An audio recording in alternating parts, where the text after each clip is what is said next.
എന്തുകൊണ്ട് എനിക്ക് ജർമ്മനിയേക്കാളും better option ആയിട്ട് തോന്നിയത് ജോർജിയ. കുറേ ലാഗായി ജർമ്മൻ പഠിച്ചിട്ട്, പക്ഷേ പ്രോസസ്സിങ് കാര്യങ്ങളൊക്കെ കുറച്ച് ടൈം എടുക്കുന്നു പറഞ്ഞു. നമ്മൾ വിശ്വാസമായിട്ട് ഏൽപ്പിച്ചു. നമുക്ക് ഇതിൻ്റെ കാര്യങ്ങളെക്കുറിച്ച് വലുതായിട്ട് അറിയില്ലായിരുന്നു, പക്ഷേ നല്ല രീതിയിൽ കാര്യങ്ങൾ ചെയ്തു തന്നു. BSc നഴ്സിംഗ് പഠിക്കാനായിട്ട് അഫോർഡബിൾ ഫീസ് ഉള്ള ഒരു കൺട്രി നോക്കുന്നതാണ് നിങ്ങൾ എങ്കിൽ നിങ്ങൾക്കുള്ള ബെസ്റ്റ് ഓപ്ഷനാണ് ജോർജിയ. 2025 നമ്മുടെ അടുത്ത ബാച്ച് ഓഫ് സ്റ്റുഡൻസും കൂടി ഇപ്പോൾ ജോർജിയയിലോട്ട് പോകുന്നതാണ്.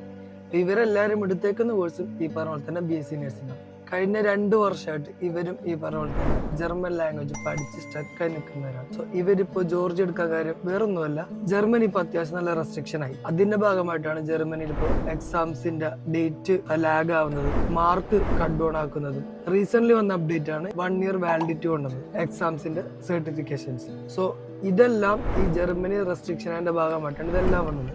ഈ ജർമ്മൻ ലാംഗ്വേജ് പഠിച്ച് കൊണ്ടു നിൽക്കുന്ന സ്റ്റുഡൻസ്, മെജോറിറ്റി സ്റ്റുഡൻസ് ആണ് ഇപ്പോൾ ജോർജിയ എടുക്കുന്നത്.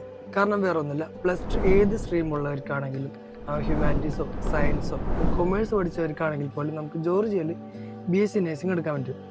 പിന്നെ ഈ പറഞ്ഞ പോലെ തന്നെ ഇയർ ഗ്യാപ്പ് ഉള്ള സ്റ്റുഡൻസിനെ വരെ നമ്മൾ ജോർജിയയിൽ BSc നഴ്സിംഗ് പഠിക്കാൻ വേണ്ടി അക്സെപ്റ്റ് ചെയ്യുന്നുണ്ട്. വെറും 3 മാസത്തിനുള്ളിൽ നമുക്ക് ഇവിടുന്ന് പോകാൻ പറ്റും. അപ്പോൾ ഇതിൻ്റെ കംപ്ലീറ്റ് കാര്യങ്ങൾ അറിയാനായിട്ട് നമ്മൾ TTG സ്റ്റഡീസിനായിട്ട് ഒന്ന് കോൺടാക്ട് ചെയ്യാം.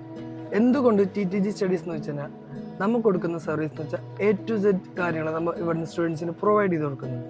ഡോക്യുമെന്റേഷൻ മുതൽ ഇവരെ പോസ്റ്റ് അറൈവൽ സപ്പോർട്ട് വരെ നമ്മൾ സ്റ്റുഡൻസിന് ചെയ്ത് കൊടുക്കുന്നുണ്ട്. TTG സ്റ്റഡീസ് വഴി അഡ്മിഷൻ എടുക്കുന്ന ഓരോ കുട്ടികൾക്കും നമ്മളിപ്പോൾ 1 month അക്കോമഡേഷൻ ഫ്രീ ആയിട്ട് കൊടുക്കുന്നുണ്ട്. അപ്പോൾ അതിനുശേഷം നിങ്ങൾക്ക് അക്കോമഡേഷനിലോട്ട് മാറണമെന്നുണ്ടെങ്കിൽ അവിടെ ഒരുപാട് ഓപ്ഷൻസ് ഉണ്ട്. സോ അതിനുള്ള ഹെൽപ്പ് നമ്മൾ ചെയ്ത് കൊടുക്കുന്നുണ്ട്. ഇതിനെക്കുറിച്ച് കൂടുതൽ ഡീറ്റെയിൽസ് അറിയാനായിട്ട് നമ്മളെ അക്കൗണ്ട് ഒന്ന് ഫോളോ ചെയ്ത് നോക്കുക. എന്തെങ്കിലും ഡൗട്ട്സോ കാര്യങ്ങളൊക്കെ ഉണ്ടെങ്കിൽ നമ്മളെ താഴെ നമ്മൾ നമ്പർ കൊടുക്കുന്നുണ്ട്. അപ്പോൾ നമ്പറിൽ ഒന്ന് കോൺടാക്ട് ചെയ്യുക. ബാക്കിയുള്ള വീഡിയോസ് എല്ലാം ഉടൻ വരുന്നതായിരിക്കും.